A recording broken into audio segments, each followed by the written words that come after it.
The unraveling of trust. My name is James Thompson, and I'm here to tell you my story. It's not an easy one to share, but I believe that by putting it into words, I might begin to understand it myself. This is the story of how my life, once filled with love and certainty, was shattered into pieces. It's a tale of trust, betrayal, and the haunting realization that the person you thought you knew best can become a stranger overnight. Emma and I met in the summer of 2008.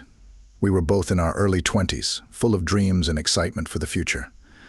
I was working as a software developer at a tech firm in London, and Emma was an aspiring artist. We were introduced at a mutual friend's birthday party, and from the moment I saw her, I was captivated. She had a kind smile, an infectious laugh, and a way of making everyone around her feel special. Our relationship moved quickly. We fell in love, hard and fast, and within a year we were married. It felt like the perfect union, two people who complemented each other in every way.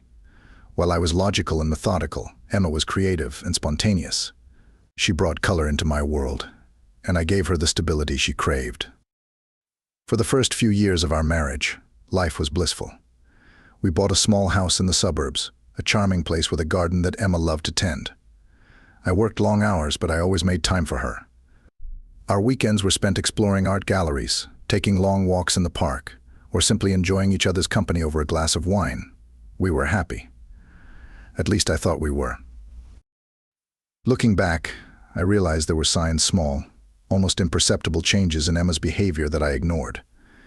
It started with her becoming more distant.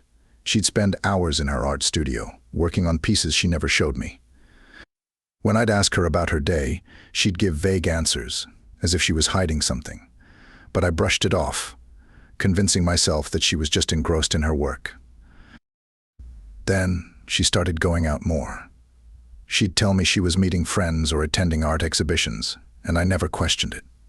After all, I trusted her completely. She'd always been honest with me, and I had no reason to doubt her. But there were nights when she'd come home late, smelling of perfume that wasn't hers, or with a strange look in her eyes. A look I couldn't quite place. It was a cold evening in November when my suspicions finally got the better of me. Emma had told me she was going to a friend's gallery opening, but something didn't feel right. She seemed anxious, almost nervous as she left the house. I tried to shake off the feeling, but as the hours passed and she still hadn't returned, a gnawing worry settled in my stomach. Unable to take it any longer, I decided to go to the gallery myself. I told myself I was being paranoid, but as I drove through the dark streets, my mind raced with possibilities. When I arrived at the gallery, it was closed. There were no lights, no people, nothing to suggest there had ever been an event that night. I felt a wave of nausea wash over me. I called Emma's phone, but it went straight to voicemail. Panic set in as I drove around aimlessly, wondering where she could be. And then, as if guided by some terrible instinct, I found myself pulling up outside a small, upscale restaurant on the other side of town. Through the large windows, I saw her. She was sitting at a candlelit table, laughing and talking with a man I didn't recognize. They were close, too close for comfort. He reached across the table, taking her hand in his, and she didn't pull away. My heart shattered in that moment.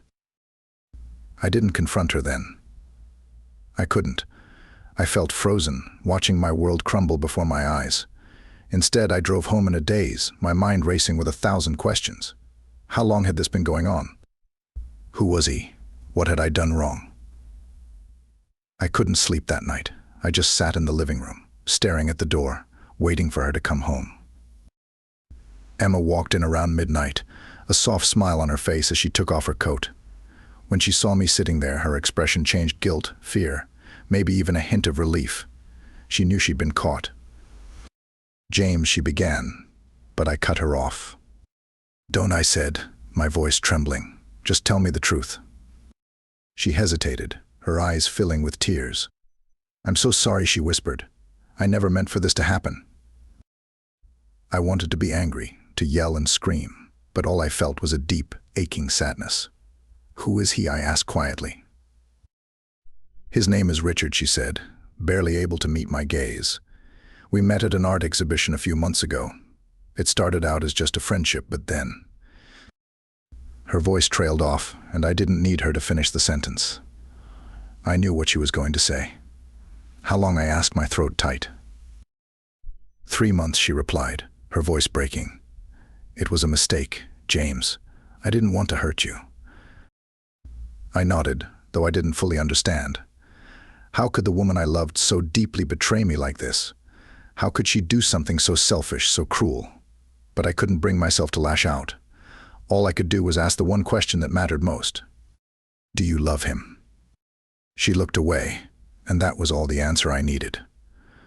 The silence between us was deafening.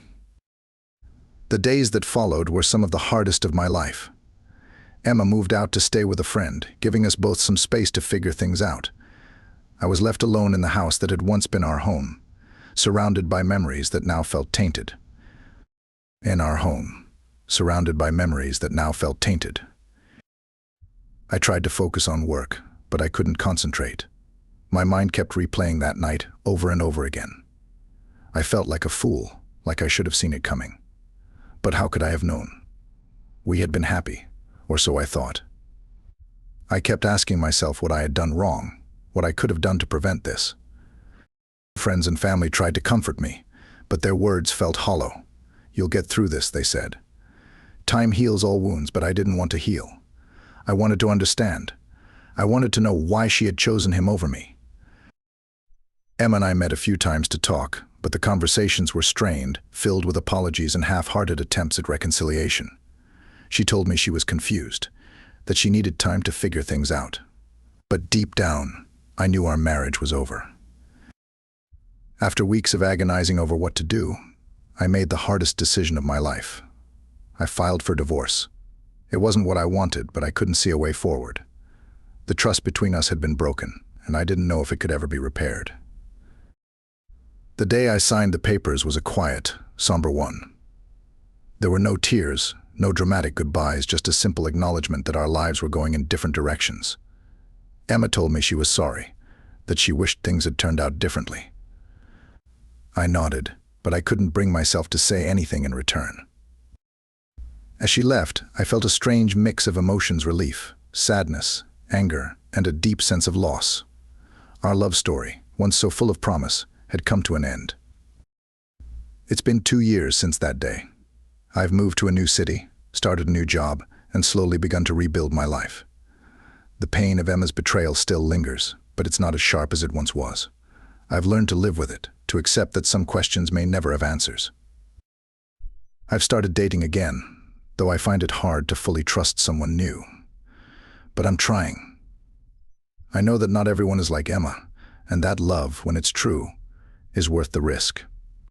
My story is not a happy one, but it's mine. It's a reminder that life is unpredictable, that even the strongest relationships can falter. But it's also a testament to resilience, to the strength it takes to pick up the pieces and start over. And so, I move forward, carrying the lessons of my past with me. I don't know what the future holds, but I'm determined to face it with an open heart, ready to embrace whatever comes my way.